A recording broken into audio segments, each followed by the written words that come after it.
There's a hole in your budget, dear Labour, dear Labour. Welcome, everybody, to another episode of Whispers Podcast. As always, I'm joined by Matty. How are you, Matty? Oh, there's a hole in my pocket. In my pocket. In my pocket. Mate, going well. How are you, Worm? Yeah, going well. If anyone didn't watch or listen last week, there is a little hidden thing in there. We had a multi. Matty, you might as well explain it because it was the last leg. We only had one leg we really were worried about, and rightfully so. We got absolutely destroyed on Saturday night, putting ScoMo in. We thought there might be a bit of value there, but the favourite punters definitely cashed in on Saturday night. They certainly did, and it's cost us our multi. It would have been our first as well. It would have been high fives all around, but I did say we had to wait up late for it, but we That's right. found out in the first hour what was happening. Well, yeah, I tuned in and I saw saw they're up by about 20 seats. Then I flick across to another channel and they're down by 20 seats. So I didn't know who to believe, but very quickly it turned against us. But that's okay, mate. We're going to turn the multi around this week, and I've got 3 to include, and I'm sure you've got a few to chuck in too. Yeah, somehow I got 2 legs correct, 2 out of 2, and I've been shafted to only 1 leg. That's punting. That is punting. But I'm sure we got the pineapple instead, though, didn't we? I don't know. You might want to elaborate, mate. All I kept seeing was seconds in my betting accounts. Does that include ScoMo? Did he come second? It includes ScoMo. He came second. Oh, good, mate. It wasn't. It was a bridesmaid weekend last weekend. Unfortunately, we went across to Morphettville after Queensland got called off, so April rain wasn't up and about. But we did go with 3 tiers, and around the corner, I was quite confident that we are going to be getting the chocolates. Unfortunately, we got done with about 50 to go, so 3 tiers. Unfortunately, another second. I had a second. You had a second. It was a day of seconds. Unfortunately, hopefully somebody backed something each way and got something out of it because we both didn't. Did we multi them all up for a place multi? Oh, we should have. We should have. It would have been nice. ScoMo the place. Yeah, well, now he's looking at seek.com. Poor baby. Anyway, mate, we move on. Yep, that's it. We move on, and the game keeps rolling. As always, guys, this episode is proudly brought to you by Wishbet. Please check them out at wishbet.com.au. Download the app at their Apple or Android store. Matty and I both use them, and if you're looking for a new bookie, we cannot recommend them any higher. Matty and I thank them for their ongoing support. Pineapple, we've gone through. Have you got any buying shares or cashing out in, Matty? I've cashed out a ScoMo, but so's Australia, so it won't be going in the portfolio. No, nothing, mate. Yourself? Nah, I'm not Caulfield. I thought about it, mate, but maybe it's good for another week until some more news comes out about this inner track. All right, let's get into the track stats. Rail out 11 metres, as always. If you listen to us regularly, I'm going to look for horses on pace at Caulfield, but definitely watch an act because 11 metre might play a touch funny, but let's hope it just plays fair for once. I'll kick things off here. Caulfield race 1, benchmark 100 over the 1,000 metres. I basically rated this a benchmark 84, so be wary, punters. We're going to kick the day off before midday. I'm really keen to play here. Number 3, Starry Legend. This is a 1,000-metre race, as I mentioned, and I like to look for horses that are 1,000-metre specialists. This horse, Starry Legend, is 8 starts, 4 wins at the 1,000 metres. Should find the lead quite easy with Jai McNeil on board. Can dictate on his terms. I really liked his last start. Led the race up at the 1100 metres. With 100 to go, he just had enough. So that tells me he's ready to go. The second horse out of that race came him out one last week at Flemington, the listed grade. The fourth horse out of that, It's Our Time, in brackets Milk Drinker, finished 2 lengths off Ocean Beyond. Feel that's the form race we want to be looking for and want to be having a crack at. Of the other runners, number 4, Zorro's Dream, scares me because it normally sits last and just misses the kick and powers home. With only a field of 7, he shouldn't be far off him. I'm hoping the rail out being 11 metres should favour Starry Legend. Won't talk you out of Zorro's Dream if you like it. Also, number 1, Dex Elation, brings some good Adelaide form down here, Group 3, but I just wonder if the horse is going good enough. Just grinds away this prep, but it's had 5 starts over 1,000 metres for 3 wins. Has me a little worried, but I feel this horse might be cooked. In the end, I'm happy to be with number 3 here, Starry Legends, with some confidence. Matty. Well, the only one I've actually got in the black book was Ashford Street. How did you see it shaping up? Yeah, um, yeah, it, we had a really good win at Warrnambool over there, Carnival. Definitely going off that, it can win. And even last start against every single, I thought it went really well. It's definitely going to be sitting outside leader, I reckon. So, yeah, it's a definite chance. I've never heard of the trainer. You got to look at these things when punting and Elford, I can't even name a horse it would have trained. So, I know it's recently been swapped over. T.O. Nugent on board. If he rolls forward, it's a chance. But yeah, what price were we getting for that? I Ashford know Street. only about $5-6, but no. You can get 370 now. Kenny Alford also got Grandview Avenue.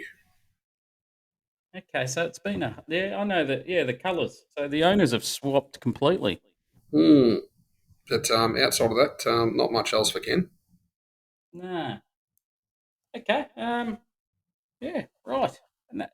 Nothing else to add. We'll move over to the Wishbet promo here. It falls right into our favour here. Races 1 and 2 at all 14 tracks on Saturday. If you run second, get a bonus bet up to $50. That's good insurance if you want to follow us in here, punters, for races 1 and 2, because I'm going to preview race 2 here again. Caulfield, race 2, odds courtesy of Wishbet. I've completely missed race 1's odds, but punters can look at that up while watching it. We have the favourite is Manor Spin at $4. 5 Proud Conquest $4.20. Number 11 McEwen is $5.50. Number 10 Sada Dumu is $9. And number 2 Shallow Laid at $9. And Jamara number 1 $9. $10 the rest. It's a 2-year-old race over 1,200 metres. Looking at the race, I'm happy to have a 2-bet play here. I'll start off with number 5, Proud Conquest. I know they went jumper speed up front at Donald on debut, but I liked how he raced away from the second horse, who came out and won already at Ballarat on the synthetic. Yep, not ideal, but I really liked our horse. Really liked the way our horse was its last 400. Looked powerful. Yes, it was a slow speed, but you still got to do it. Barrier 11, no real concern, can just creep across and sit outside Jamara. The other horse I'm happy to have something on here is number 11, McEwen. Now, if you really liked its 2 jump outs, and everyone that is a trial perv will mark this and tip it to everyone. Has a nice turn of foot of its last start and looks to have some talent. But listeners, please note, her 2 jump outs, she walked out of the barriers. If they have fixed the issue, she will be winning. I feel she will walk out, but I'm happy to find out and see the turn of foot, as it will be good enough, and I'm happy to find out at 6s. Of the other runner, my favourite, Jamara. If you've been listening all way through, you know I've been potting this. It's going around for the 9th time this prep, in its first prep as a 2-year-old, but I got my fingers burnt last time at Warrnambool, questioning the stable. And as I said last week with Athena, I think this is the good form race. Should get the perfect run, but surely ninth up now, coming off a heavy track run. It's had enough, surely. Matty, anything to add? Just to clarify one, it was McKeon who, if it jumps, it wins. Yeah, if he can jump with them, it wins. But it's 2 jump outs, it's walked out, and no, I've listened to a few other good judges that I've liked to listen to, and they have not mentioned this. So that is something, it's going to happen. I'm 80% sure it walks out. But its Okay, turn of foot is deadly. interesting. Very, very interested to see how it does jump. Yeah, if it jumps, oh my god. But punters, it's $5.50 now, and I've said in the past these Moody runners they're going to be well backed. So maybe have something on it now, and Pride Conquest might get the blows. They were both $6 last night. Now one of them's $4.20 and the other one's $5.50. So people are seeing what I saw. Interesting. Gonna love these first starters. They do. You're previewing race 7 Randwick, Matty. We are. We're going up to Randwick. Now it's a heavy 10 up there. Looks like it should improve before Saturday. But a couple of our favourites who we have back previously are running around in this. So realistically, it's going to be an interesting race. But on top, I had clearly Andermatt and Dragonstone as the top 2 within this race. So it's going to be interesting to see if there are going to be any other horses that can step up to this class. I've told you before, I see Andermatt as a group horse in the making and believe that it should have all of these covered. Now, the question mark for me on Andermatt is going to be last start, stepped up to 1,300 metres at Scone, wasn't suited whatsoever. So I do like it coming back to the 1,100 metres. Wide barrier, I don't see as too much of an issue. It should be able to slot in quite nicely and realistically should be too good for these. Now, Dragonstone, again, one that we have back previously, has run second to Andermatt and really hasn't done too much wrong, just has come up against a really, really good horse. I can see the potential for Dragonstone to actually flip the table on Andermatt here. And the only reason I do say that is being 4th up in its preparation, Andermatt, the only concern I have is it a better fresh horse than what it is midway through its preparation? So that's the only question mark I've got about Andermatt. I've got these 2 clearly on top. The other 2 I was interested in, but I do have a step back, was Surreal Step. Didn't get any chance last start, so that was a complete forgive, and does look like it's got talent. It'll get back within this field and be running on. It may get a little too far back, but it does look like a horse that's got talent.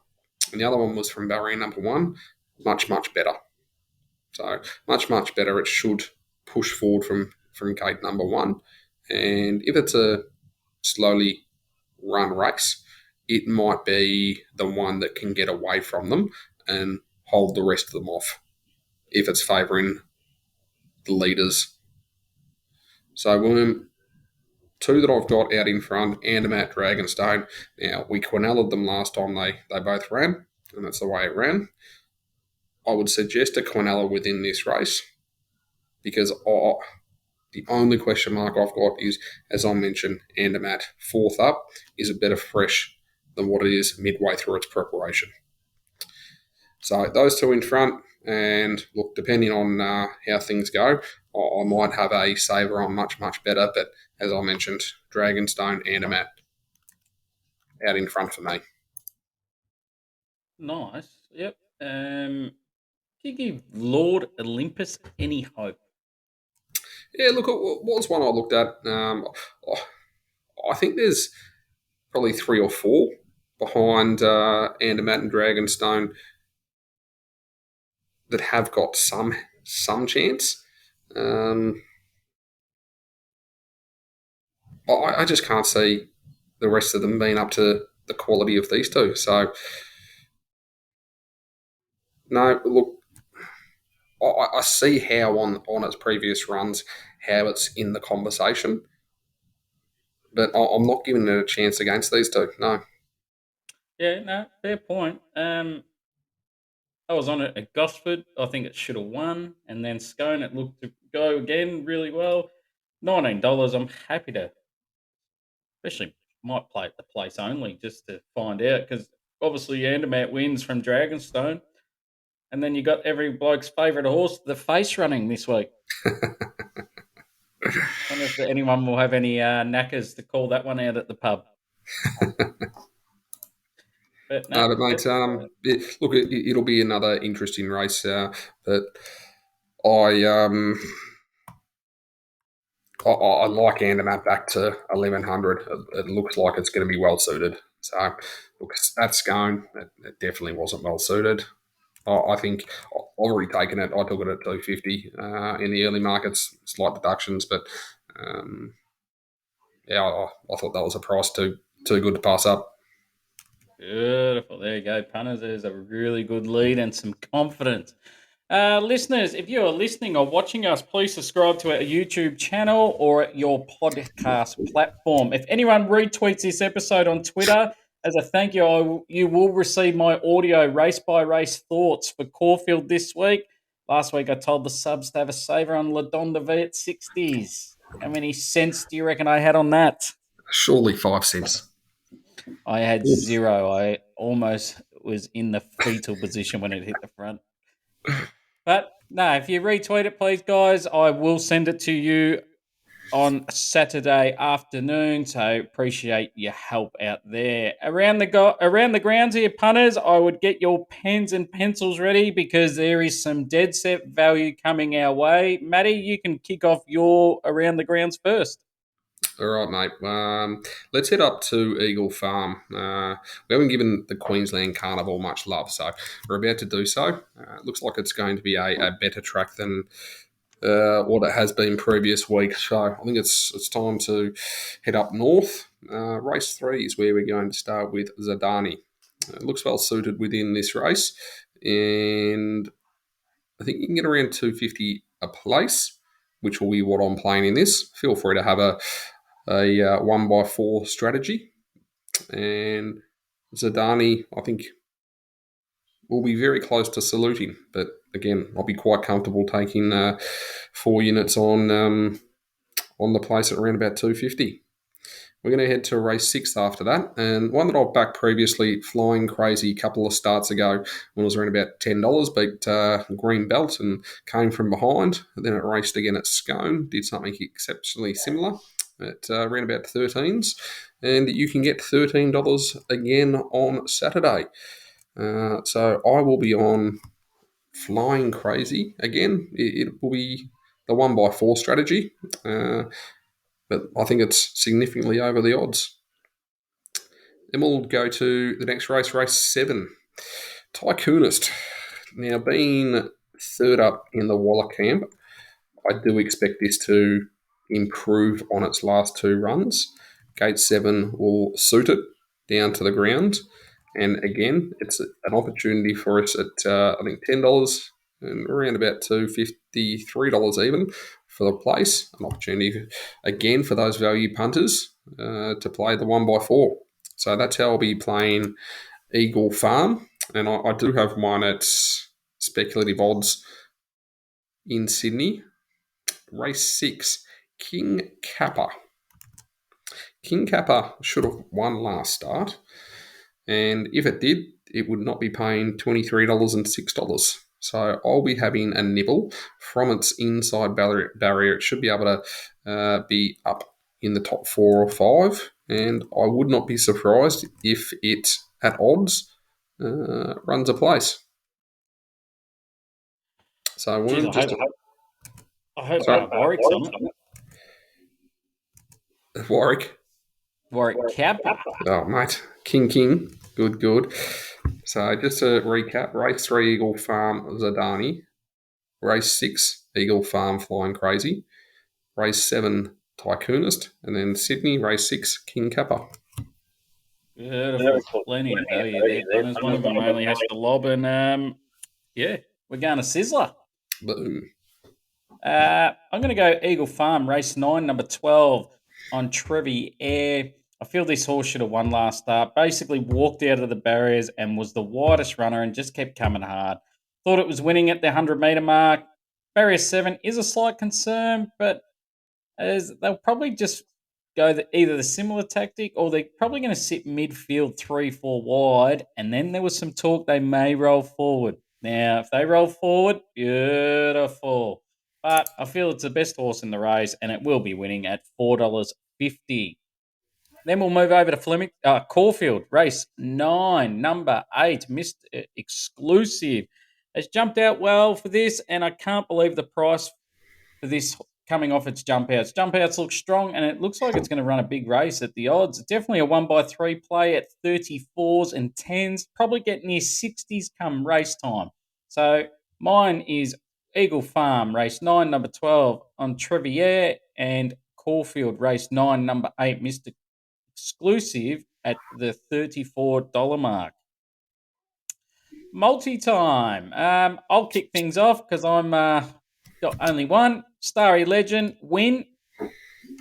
Matty, what are you putting in? That was easy. Okay, mate. For the place, all 3 of these, Flying Crazy, Dragonstone, and Zadani. Comes to $54 courtesy of Wishbet. Sensational. That is some good value. Pineapple of the week. Surprise. Caulfield, race 1, Starry Legends. Let's kick the day off with a bang before midday. As I mentioned before in my preview, jump, leads, wins. That is very simple stuff before midday. How good? Mate, that's the way we like to start the day. Simple. Anything else to add, mate? Mate, nothing further to add. As you mentioned, a fair bit of value in around the ground. So if we can get a few of those to lob, I'll, as you said, be meeting you at Sizzler. Yep, Rory Lobb will be meeting us at Sizzler.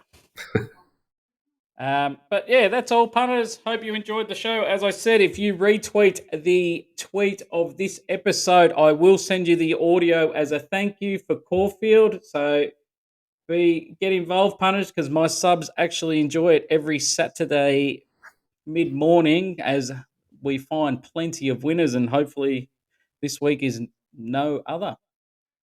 But as I said, guys, thank you all for listening. Hope everyone backs a winner. Matty, he's going to find plenty of value for us, and he will fill our pockets up as always. But as always, have a good weekend, guys, and have a good one. Cheers, Wim.